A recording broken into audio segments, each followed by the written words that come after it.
Vamos abrir as nossas Bíblias lá no Evangelho de João. Evangelho de João, capítulo 16, por enquanto, versículo 33. Evangelho de João, capítulo 16, verso 33. Quero ler por enquanto esse versículo. A palavra do Senhor nos diz assim: Eu disse essas coisas para que em mim vocês tenham paz. Neste mundo vocês terão aflições, contudo, tenham ânimo. Eu venci o mundo.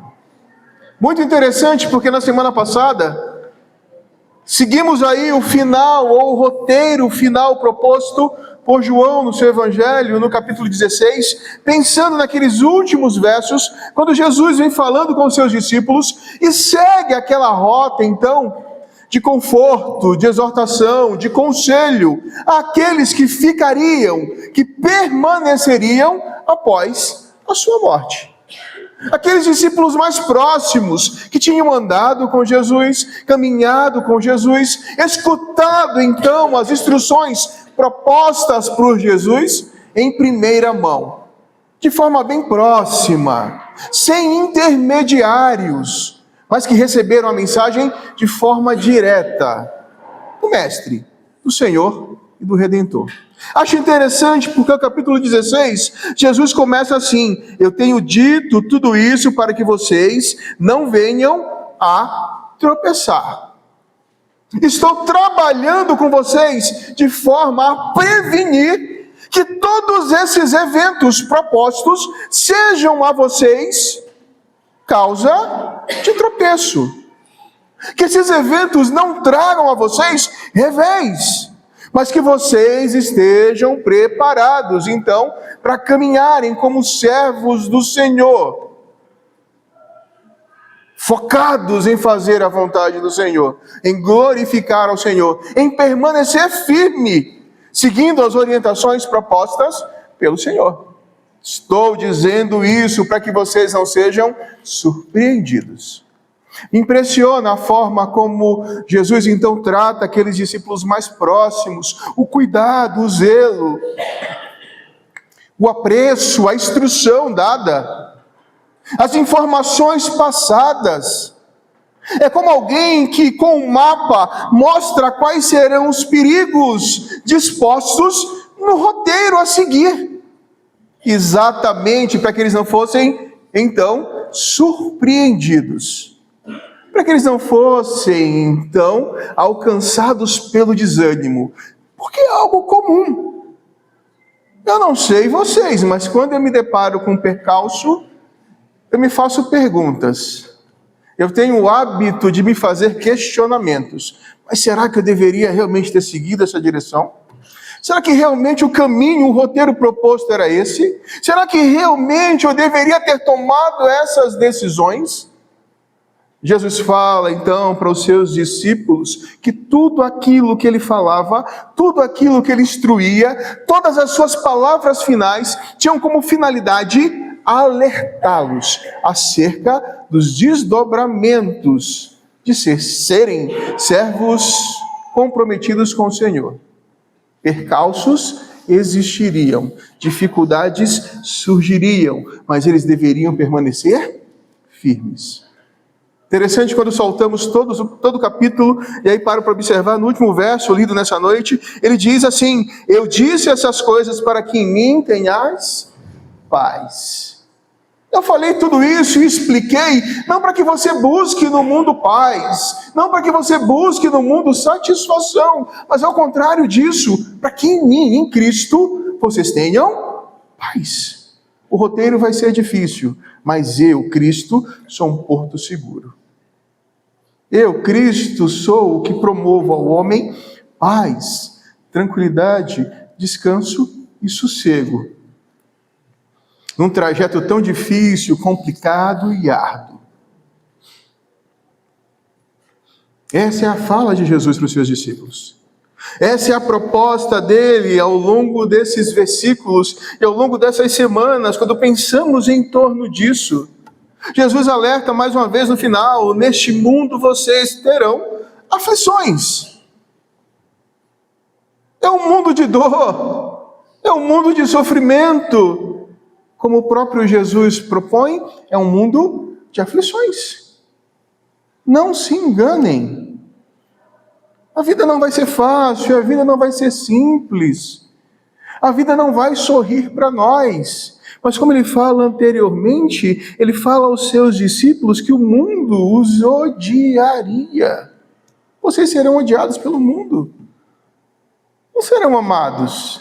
Não haverá apreço do mundo por vocês. Mas ao contrário disso, no roteiro vão existir momentos de turbulência, de aflições. Tenham então bom ânimo. Se mantenham então firmes na proposta e na bandeira hasteada de servos do Senhor. Ontem à noite, falando para os adolescentes aqui na igreja, nós falamos acerca de crescer, não é? E aí, nesse pensamento de crescer, no desenvolvimento, em avançarmos como servos do Senhor, lembro que eu perguntei, eu propus uma frase, não é? Dizendo o seguinte, que Deus, Ele não talha servos incompetentes. A nossa incompetência, em contrapartida, foi exposta em Cristo lá no Calvário. Assinamos o nosso termo de incompetência para a nossa salvação. Porque Cristo morreu em nosso lugar e nos proporcionou salvação. Mas como servos do Senhor, precisamos buscar sermos servos excelentes. Servos com ânimo revigorado a cada dia, a cada nova manhã. É aquela velha história dita, não é? É um leão por dia. Um leão por dia.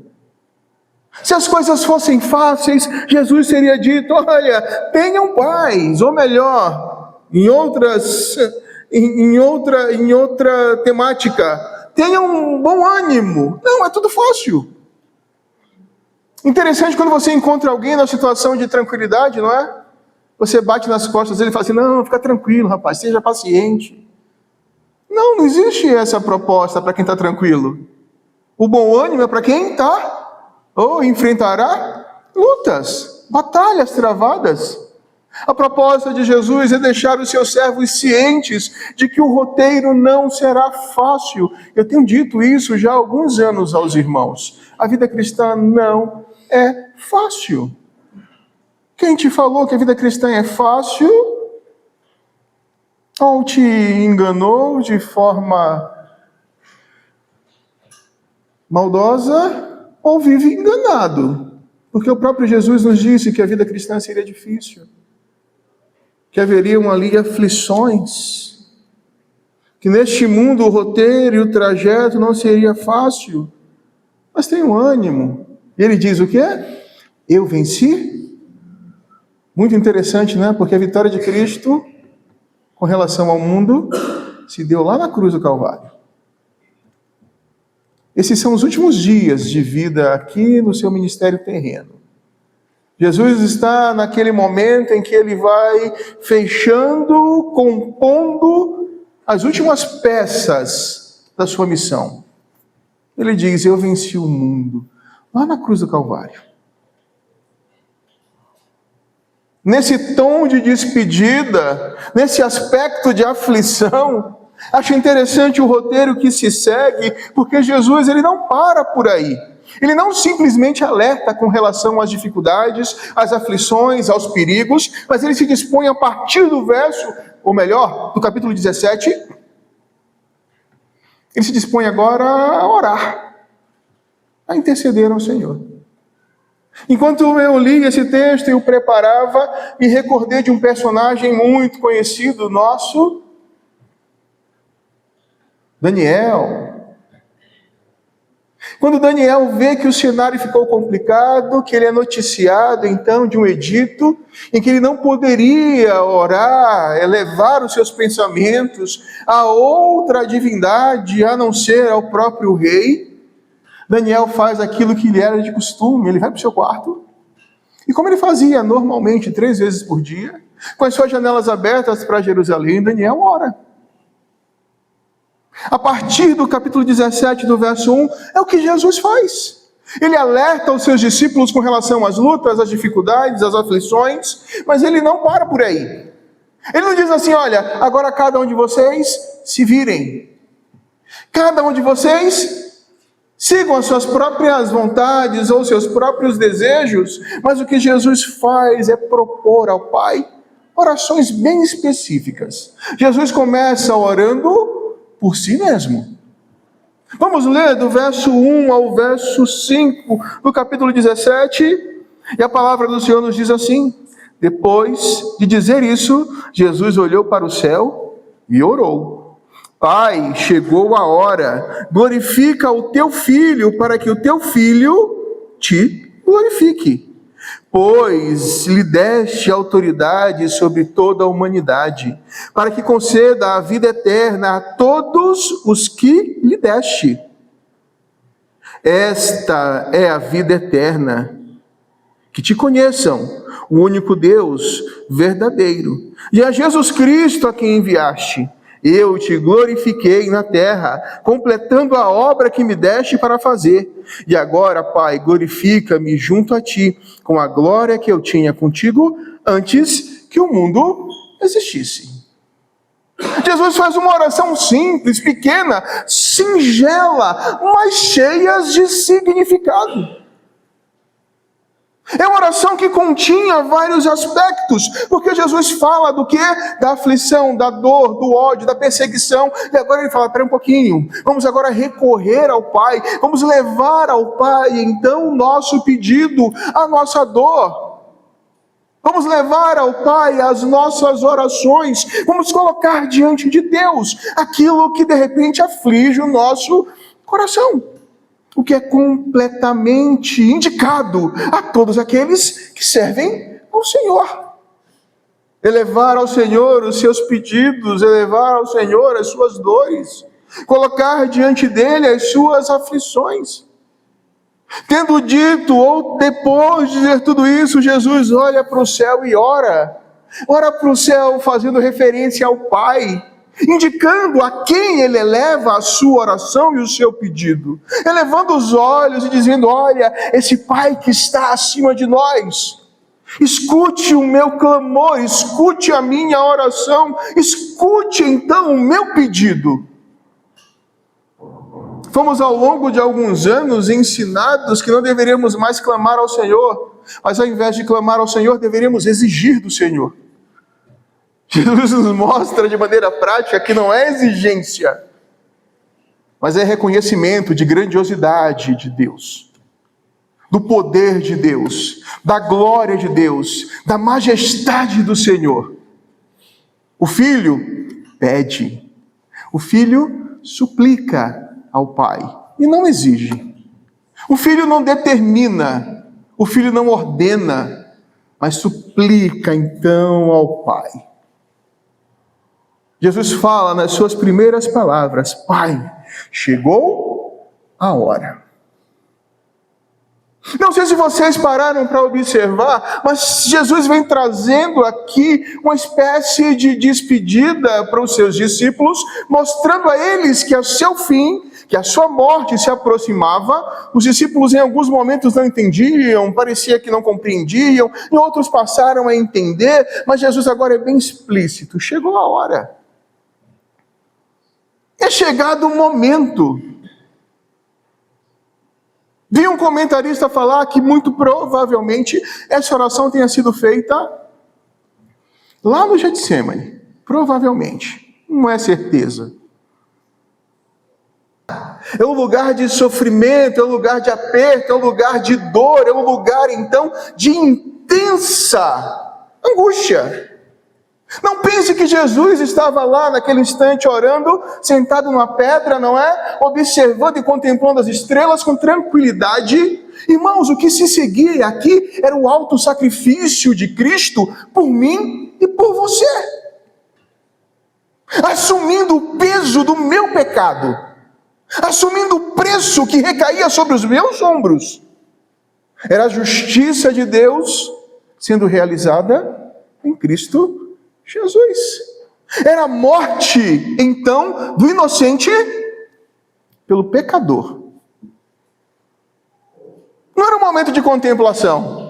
Não era mais um daqueles momentos em que Jesus ia, se recolhia ao monte para orar, contemplando a paisagem, observando a criação de Deus. Não, naquele momento, os instantes finais da vida de Jesus estavam chegando. E não era pelo fato simplesmente da morte. Não era morte. Mas era pelo preço pago. Era porque ele seria naquele instante o cordeiro entregue por nós na cruz do Calvário, levando sobre si o pecado da humanidade. A hora é chegada. Posso perguntar para vocês o que vocês fazem quando as coisas ficam difíceis? O negócio ficou difícil, e agora? Eu faço o quê? Para onde que eu corro? Eu tenho por hábito pensar muito naquilo que eu canto. Está aqui cantando, não é? E normalmente os louvores, eles têm um teor de magnificar a Deus. De colocar Deus como todo-poderoso, como onipotente, como grandioso e majestoso. Só que quando os problemas se aplicam à minha vida, eu esqueço que Ele é todo-poderoso. Não faço como Daniel fez lá atrás, não faço como Jesus fez, não é? Eu recorro a quem agora? Eu tenho que recorrer ao Pai. Preciso levar ao Senhor o meu clamor.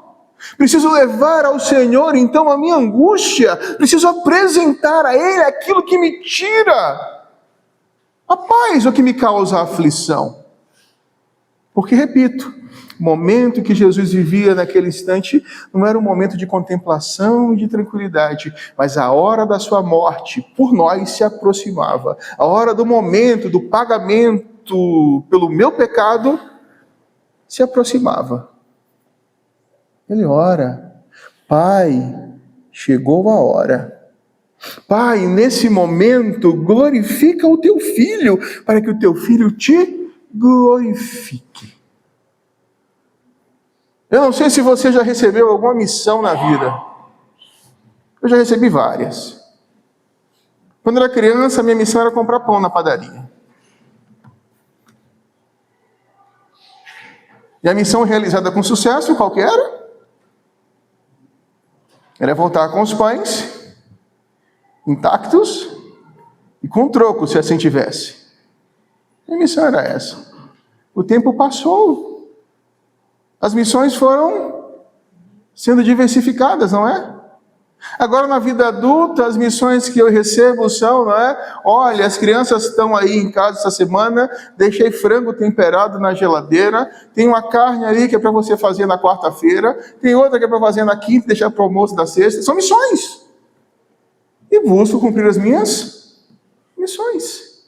A missão dada pelo Pai foi que o Filho glorificasse a Ele, por intermédio da sua vida e da sua morte.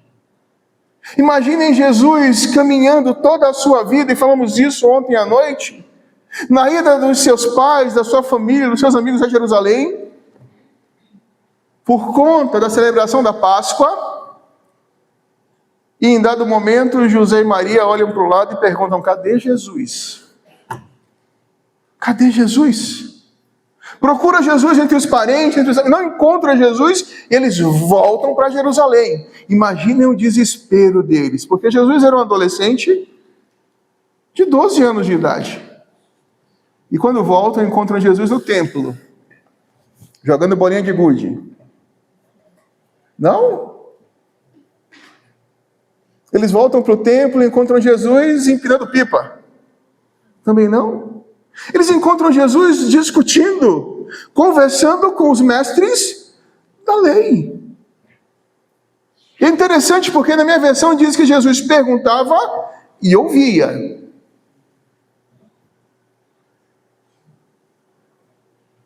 Quando ele é interpelado, não é? Pelos pais aqui terrenos, a resposta de Jesus é: você não sabe o que eu estou fazendo o quê? Eu estou buscando aqui os interesses do meu pai. Estão me incomodando, eu estou buscando o interesse de quem? Do meu pai. Jesus recebe uma missão, ele segue toda uma vida, são 30 anos que ele vive de forma normal, tranquila, como um jovem normal do seu tempo. Trabalhava, exercia o ofício de carpinteiro, mas aos 30 anos, então, ele começa a desenvolver o ministério proposto pelo Pai. São 3 anos de caminhada, e nesse momento, esses 3 anos se encerrando, ele coloca para o Pai que chegou a hora e pede ao Pai: glorifica o teu filho. Que glória mais um soldado que recebe uma missão, que é concluir a sua missão e concluir com honra. Sabe, não foi por acidente, eu estava ali, aí eu peguei uma arma, tropecei, e aí no tropeçar a arma disparou e eu atingi, sabe, exatamente o alvo, que era o general do exército inimigo. Vencemos a batalha, não é? Tipo a história daquele rapaz do Forrest Gump. Os eventos aconteciam de forma aleatória. Ele salvava uma tropa, um pelotão, ele salvava tudo de forma aleatória. Não, Jesus foi propositivo. O seu caminho, o seu roteiro foi certo. Ele diz ao Pai: olha, glorifica o teu filho. Eu preciso chegar até a cruz. Como? Como um cordeiro perfeito. Busco cumprir a missão proposta. Glorifique então o teu filho, para que o teu filho te glorifique. Porque não imaginem outra coisa. O Cristo morto na cruz do Calvário glorificou o Pai. Glorificou o Pai. O filho que recebe a missão, perdão.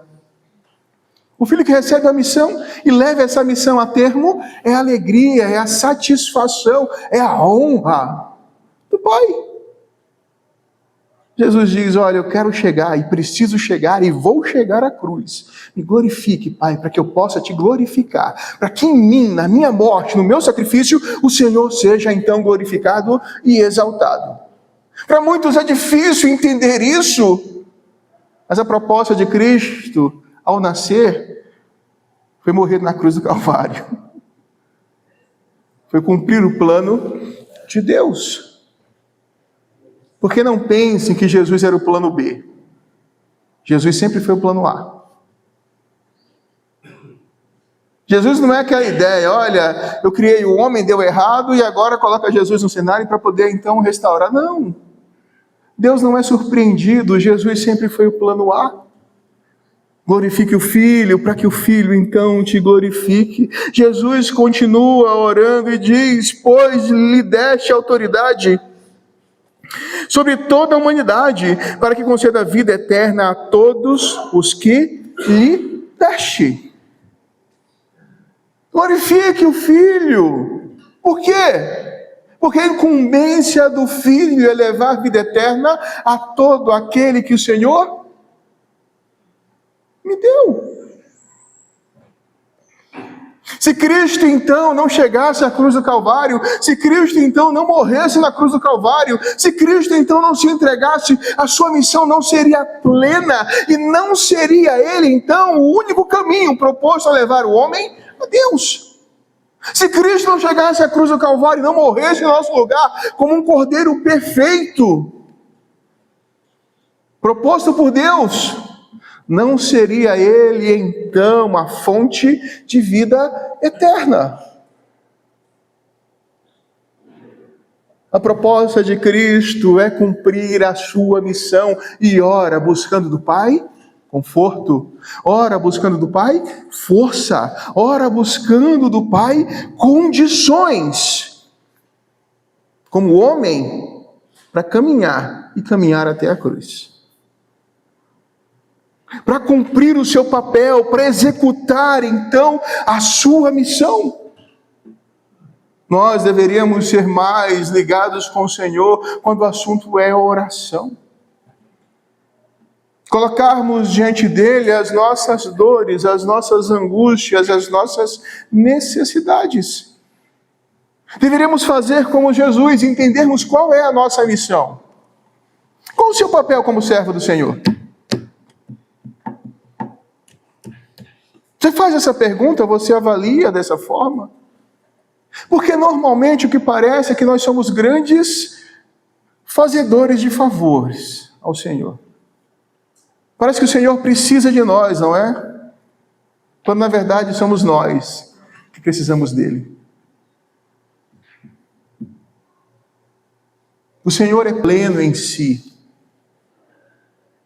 Faça essa pergunta. Qual a missão proposta pelo Senhor a mim, como servo? E não qualquer servo, mas um servo que busca a excelência. Qual a proposta de Deus para mim? Mas é difícil. Sim, o próprio Jesus enfrentou dificuldades para cumprir a sua missão.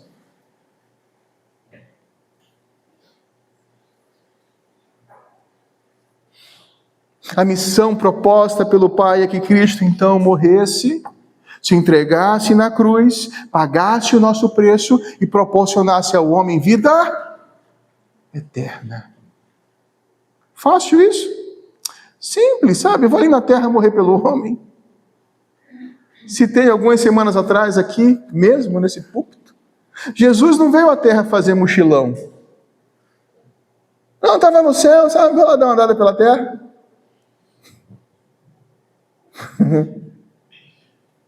Tinha um conhecido meu no passado, anos atrás, muitos anos atrás, uns 20 e poucos anos atrás, filho de gente rica, acordou um belo dia, ele e a esposa, e falou assim, vamos fazer um mochilão.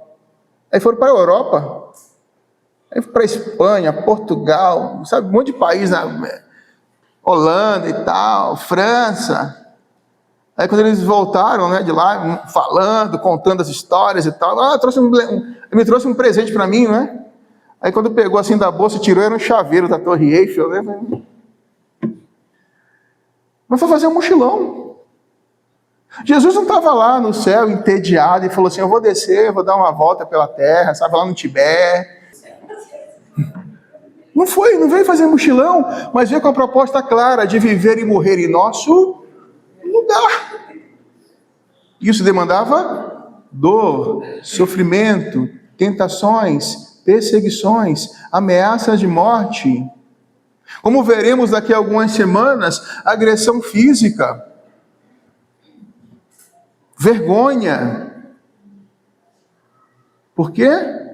Porque ele sabia qual era a missão dele. Ao primeiro sinal do vento contrário, o que é que nós fazemos? Não quero brincar mais. Para mim já deu. Não vou mais. É engraçado que conversando com outros pastores, o pessoal fala muito da síndrome da segunda-feira. Eu não vou dizer todos, não é? Mas dizem que a grande maioria dos pastores na segunda-feira pensam em deixar o ministério. Síndrome da segunda-feira. Você acorda segunda, cansado do fim de semana, meio pesado, lembrando do que vem à frente, e aí você pensa, não é? O que você vai fazer? Não, sabe, vou... E aí nos recordamos de Jesus, que diante da morte pede ao Pai que o glorifique, que o fortaleça, que o mantenha de pé, para que ele cumpra a sua missão, para que ele leve a termo, então, aquilo que o Pai enviou para que ele fizesse aqui. E nós devemos fazer o mesmo, olharmos para o Senhor e pedir que o Senhor faça com que o nome dele seja glorificado por meio da nossa vida, que o nome dele seja glorificado por meio da nossa existência, que o nome dele seja glorificado por meio da nossa dor. E faça forte, Pai, para que o nome do Senhor seja glorificado por meio da minha vida. Essa deveria ser a nossa oração. Jesus segue no texto e diz, esta é a vida eterna, que te conheçam, o único Deus verdadeiro, é Jesus Cristo, a quem enviaste. O grande papel, ou a grande missão de Jesus é descrita nesse texto como sendo, então, o que ele proporcionou ao homem. O Filho veio para mostrar quem era o Pai. O Filho veio para apresentar ao Pai. No seu diálogo com Filipe e outros, Jesus diz, olha, quem vê a mim, vê o meu Pai. A vida eterna está em conhecer o Pai, o único Deus verdadeiro, e a Jesus Cristo, a quem enviaste. É conhecer o Pai, verdadeiro e único Deus, e aquele que é o enviado do Pai. O que nós temos feito na nossa caminhada, na nossa vida, no nosso roteiro, no nosso dia a dia como cristãos? Qual tem sido a nossa busca? Nós somos muito bons em buscar benefícios, terrenos, locais, conseguimos mensurar o sucesso terreno, mas avalia o sucesso de um ponto de vista cristão. A pergunta que eu faço direcionada a vocês, mas não se enganem, é algo que eu me faço todos os dias. O que eu devo fazer para ser reconhecido como servo do Senhor, fiel, servo do Senhor, comprometido com a sua vontade? O que devo eu fazer então para ser reconhecido como aquele que conhece a Deus? Porque é impossível que aquele que conhece a Deus verdadeiramente se mantenha numa vida distante desse Deus. A minha vida precisa repercutir esse conhecimento do Senhor. Para que eu conheço o Senhor? Ah, não, porque me disseram acerca desse Deus e eu sei quem esse Deus é, sabe? Ele mora numa nuvem dobrando ali na frente. É isso? Não. O conhecimento de Deus tem que repercutir na minha vida em mudança de vida, em atitudes diferentes, que repliquem então a sua glória por meio das minhas ações, das minhas palavras e das minhas atitudes. Se tivéssemos a oportunidade de fazer um questionário acerca de nós mesmos, não é? Para 1000 pessoas que nos conheçam, quais seriam as respostas? Hã? Quem é fulano? Porque a grande proposta da vida, irmãos, não se enganem, não é ganhar o mundo não, tá? Não é ganhar o mundo, mas é refletir a Cristo. O grande desafio cristão é esse. Não é ganhar o mundo, mas refletir a pessoa de Cristo. Mas é ser um servo excelente. Jesus morreu aos 33 anos de idade. Extremamente novo. Não ganhou o mundo. Morreu pelo mundo. Se entregou, como ele fala no versículo 3, para quê? Para proporcionar a vida eterna, para aqueles que conhecem ao Deus verdadeiro. Jesus morre e se entrega com esse sentido. Jesus segue dentro dessa proposta e fala então dessa glória, desse caminho até a cruz, e fala também do roteiro proposto no pós-cruz. Eu te glorifiquei na terra, completando a obra que me destes para fazer. Lembra da missão levada a termo? Eu te glorifiquei na terra como? Eu não falhei na minha missão. Eu cumpri a minha missão. Eu recebi do Senhor o direcionamento e segui o direcionamento. Eu não tive vida militar. O mais próximo que eu cheguei de vida militar foi no grupo de escoteiros, que eu ia lá na minha cidade durante algum tempo, sabe? Fui escoteiro por 2 semanas. Extremamente experiente, né, irmão Cléber? Lembro que num dia eu estava lá mostrando o facão, para menino de cidade, conhecendo facão, essas coisas. Eu peguei o facão pela bainha, o facão escorregou e cortou o dedo, né? Eu falei, não dá para mim não, esse negócio de ser militar não dá para mim não. Eu queria, né? Mas fui lobinho 2 semanas. Mas eu me recordo bem que eles comentavam naquelas 2 semanas acerca dos acampamentos. E tinha lá, você recebia as insígnias, né? Quando você conseguia cumprir uma missão. Aprendeu a fazer fogo, ele sabe agora, ele fez o curso lá de salvamento, ele fez lá, e se recebia, se enchia, né? E o sonho era ter o quê? Uma farda repleta daqueles quadradinhos, dizendo assim, eu sou uma pessoa capacitada, eu já cumpri missão, eu sei montar barraca. Era essa a intenção. Mas quando Jesus chega ali nesse momento e fala, Pai, a hora é chegada. Eu cheguei até aqui, eu cumpri aquilo que o Senhor me enviou para fazer. Completei a obra que o Senhor me deu. Atingi o meu ponto final da minha missão. Pai, completei. Imaginem só. Imaginem para quem corre e aí vai enfrentar uma meia maratona, não é? Eu não digo um profissional, porque se não houver nenhum tipo de circunstância terrível, não é? Ele vai completar a corrida. Agora imagina alguém que completa uma meia maratona a primeira vez. É um percurso longo, momentos difíceis, subidas, descidas, calor, sede, cãibra, desidratação, para atingir um ponto final. E Jesus diz assim: olha, Pai, eu atingi, eu enfrentei, passei por tudo, eu fui tentado pelo diabo, eu enfrentei a oposição dos judeus, fui abandonado por muitos quando queriam pão, eu disse que não daria mais pão. Segui e cheguei ao ponto que o Senhor definiu que eu chegasse. Pai, agora então glorifica-me junto a Ti, com a glória que eu tinha contigo antes que o mundo existisse. Lembra que eu falei lá atrás que Jesus não era o plano B? Estava lá com o Pai, na glória do Pai, antes que o mundo existisse. Já existia a proposta de que o Filho fosse o Redentor antes da existência do mundo. Jesus orou, não é? Pai, me glorifica, me conduz até a cruz, para que na cruz eu te glorifique, e depois da cruz, me glorifica onde? Na glória que eu tinha antes que o mundo existisse. Trace um paralelo entre nós e Jesus.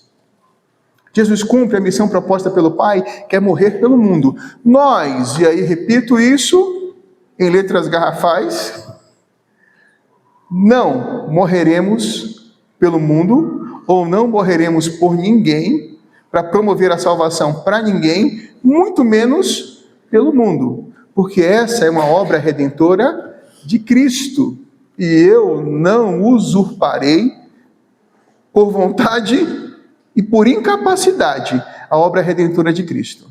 Entretanto, tracemos um paralelo onde Cristo recebe a missão e recebemos também a missão como servos do Senhor.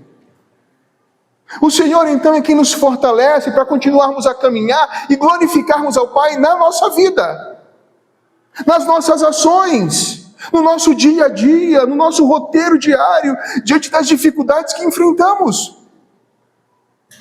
Porque como homem seria muito fácil falar, está difícil, o peso é muito grande. Não, eu fiz isso porque eu sou humano. Mas espera um pouco. Quem nos fortalece dia a dia é o Pai. Acordamos de manhã para enfrentarmos o nosso leão, e eu não sei você, mas no fim do dia eu paro para pensar e respiro, não é? Ufa! Um leão a menos. Um leão a menos. A nossa missão é parcelada em leões. Cada leão no seu próprio dia. Um meu, diga-se de passagem, fugiu. Se você encontrar mancando por aí algum leão, foi eu. Só acertei a pedra, mas não matei.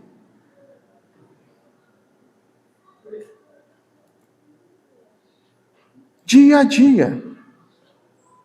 Pense na carreira proposta. Lembre-se de Paulo, lá no fim da vida, não é? Antes de ser executado, o que Paulo diz? Acabei a carreira, completei a carreira, guardei a fé, combati o bom combate, acabei a carreira, guardei. Qual que é o nosso roteiro? Qual que é a sua grande expectativa? A de Jesus proposto aqui era chegar na cruz e depois ser glorificado pelo Pai, lá com a glória que ele tinha com o Pai antes do mundo existir. E qual a sua expectativa? Eu lembro que quando eu era um pouco mais novo, e as meninas eram um pouquinho bem menorzinhas, eram bebês, não é? A nossa expectativa era conseguir dormir a noite inteira de sono. Aí passamos a dormir a noite inteira, não é? crescer um pouquinho, e aí passamos a ter sonos ou noites mais completas de sono. Depois de algum tempo, não é? A expectativa era o quê? De que elas fossem bem na escola, né? Na escolinha, era levar para a escola, trazer da escola, né? Sabe assim, essa dinâmica. E aí cresceram um pouquinho mais, e aí a nossa expectativa é que elas se deem bem no colégio, que no futuro se tornem boas profissionais. E para observar que do ponto de vista humano, as expectativas são transitórias. Mas quando falamos de vida cristã, a nossa grande expectativa é nos encontrarmos com o Senhor naquela glória eterna. Enquanto homens e mulheres, a nossa expectativa, ela muda de acordo com a nossa caminhada. Ela vai mudando conforme os nossos passos. Mas quando falamos de vida cristã e observamos aqui Jesus Cristo, temos em nós o reflexo daquele que se entrega e morre em nosso lugar, assumindo a missão proposta pelo Pai, e que tem agora como expectativa retornar para a glória eterna junto ao Pai. Aplicação para a nossa vida nessa noite? Temos. Mas não uma oração desproposital. Mas uma oração tendo como foco a glória de Deus, a exaltação do Senhor, na nossa dor, nas nossas angústias, nos nossos sofrimentos. Oremos então para a glória de Deus na nossa vida, ou tendo a nossa vida fortalecida por Ele, conduzida e dirigida por Ele, porque nós somos pequenos, fracos, falhos, suscetíveis à queda, mas é o Senhor que nos fortalece. Oremos como Jesus, não é? Pai, que o Senhor seja glorificado por meio da nossa vida. Que a minha vida, que as minhas ações, que as minhas palavras te glorifiquem. Que eu diminua e o Senhor cresça. Seja visto em meu viver. Pai, me ajude, me fortaleça para que eu leve a termo a missão proposta a mim. Que não foi a da redenção do mundo, porque isso cabe a Cristo. Mas foi a missão de ser a cada dia um servo que busca viver de maneira excelente para o seu Senhor. Pai, me fortaleça. Pai, me conduza então para que um dia eu me encontre com o Senhor na tua glória. Para que um dia, então, eu possa regozijar de alegria, porque toda a minha expectativa, a expectativa de uma vida, então, vai ser realizada no dia que eu te encontrar na glória. No dia que lá pudermos juntos, então, louvarmos ao Senhor e sabermos que não temos mais dor, sofrimento, angústia ou aflição. Que seja essa a nossa grande expectativa e que essa seja a nossa oração. Que a nossa oração seja verdadeira e proposta a esse Deus poderoso que nos ama, que cuida de nós. Que Deus nos abençoe. Vamos orar nesse momento, irmãos?